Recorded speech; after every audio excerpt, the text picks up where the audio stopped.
ये बताओ, आपने सत्यनारायण की नई कथा सुनी कि नहीं सुनी है? ये देखते तो पढ़ते तो रहते सर। नहीं नहीं, वो तो सुनना पड़ेगी ना। वो तो वीडियो है, पूरा सुनना पड़ेगा। 30 मिनट का वीडियो है जी जो ये बता रहा है कि नारद मुनि जब उस समय मृतलोक में विचरण कर रहे थे तो उन्होंने देखा कि हर प्राणी दुखी है, जी हर प्राणी जो है कष्ट में है।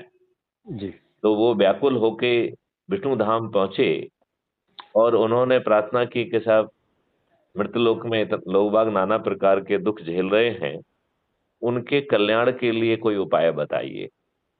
जी तब उस समय की सत्यनारायण कथा जो है का इजाद हुआ, जो हम और आप पढ़ते हैं, सत्यनारायण की कथा करते हैं, जिसमें ये बात कही गई है कि ये किसी भी समय कर किया जा सकता है, इसमें कोई अलग से वो करने की जरूरत नहीं है। ये बात जी है कि नहीं है? जी तो जो नए युग की सत्यनारायण कथा है, उसमें 4 अध्याय जो है आम लोगों के लिए हैं और 2 अध्याय राजनेताओं के लिए है। और जी उसमें फल दिया गया है कि कैसा फल होगा इस सत्यनारायण कथा के करने से। ये देश बदल जाएगा। 21 महालक्ष्यों के साथ महापरिवर्तित भारत मिल जाएगा, जिसमें जो है आज के जो घटिया नियम कानून जो गुलामों के लिए बनाए गए थे, उसमें आमूल चूल परिवर्तन हो जाएगा। जो दुर्भाग्य से हमारे राजनेताओं ने नए कानून बनाने के बाद भी old wine in the new bottle. आप मुझे बताइए, क्या नए कानून लागू होने से आपकी जिंदगी में कोई फर्क आया? कोई फर्क नहीं। क्या आपको थाने में सम्मान मिलने लगा? क्या आपकी थाने में सुनवाई होने लगी? कुछ नहीं है सर, केवल वो तो नाम बदल दिया उन्होंने। जैसे उन्होंने कहा 420 तो उन्होंने कहा 318। मैं वही कह रहा और हूं। इधर तो वही।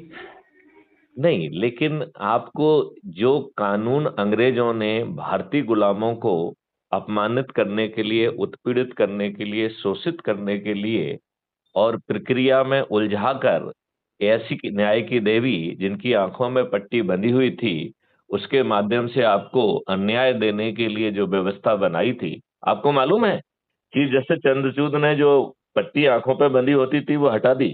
ये मालूम है कि नहीं आपको? तो नहीं सर। हाँ, ये बड़ा काम हो गया है। देश के जो है चीफ जस्टिस ये मान रहे हैं कि अब न्याय की देवी की आंखें खुली होना चाहिए और उन्हें न्याय करना चाहिए। जी आंखें बंद करके जो कुछ भी कोर्ट में हो रहा है उसके माध्यम से अन्याय का जरिया नहीं बनना चाहिए। तो आपको जो है कानून में आमूल चूल परिवर्तन कर दिया जाएगा। संगे असंगे और सिविल ऑफेंस का अंतर खत्म हो जाएगा।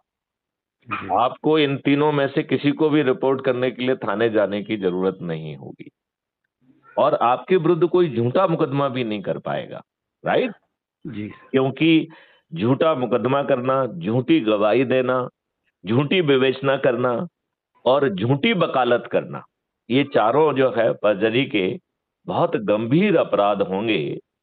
इसको करने वाला जेल में सड़ेगा।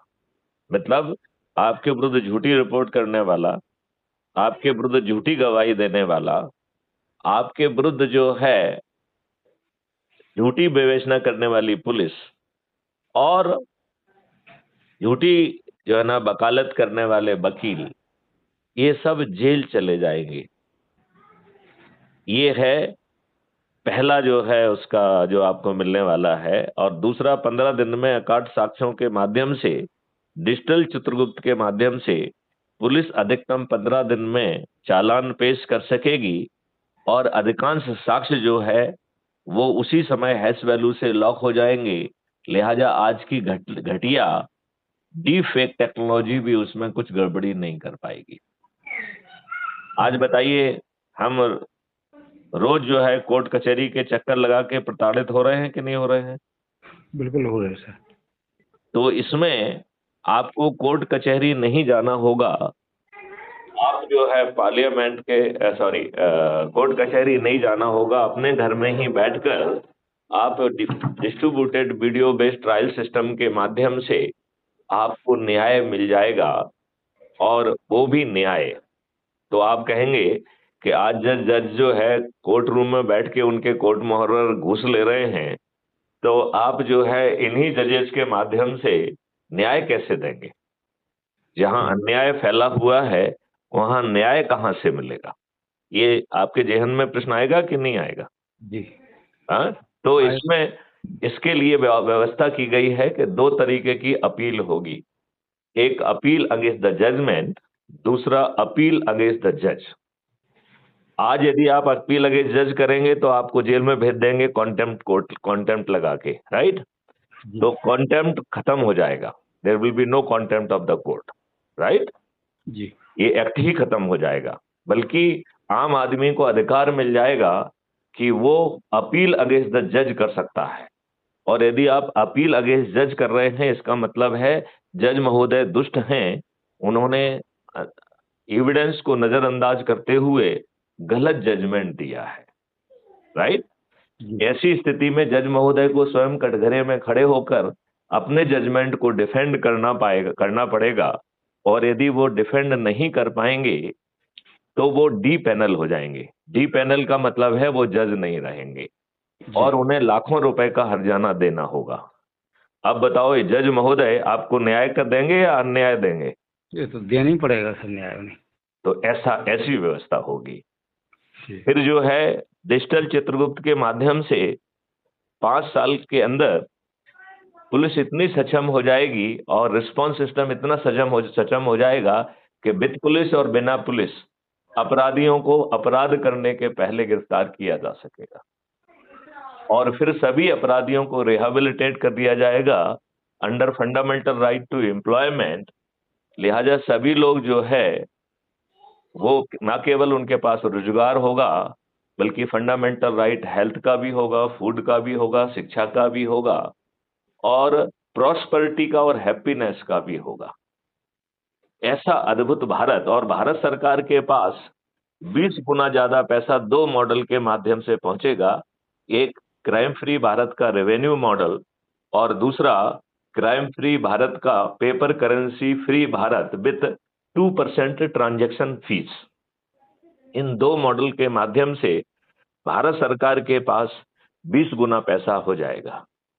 लिहाजा भारत सरकार के साथ ये बाध्यता होगी कि वो आपसे टैक्स नहीं लेंगे। तो आपको टैक्स मुक्त भारत मिल जाएगा कि नहीं मिल जाएगा? मिल जाएगा सर। जब टैक्स मुक्त भारत होगा तो आप कितने तनाव से दूर हो जाएंगे, धन भी बचेगा और तनाव से भी बच जाएंगे। बच जाएंगे कि नहीं बच जाएंगे? सही है सर।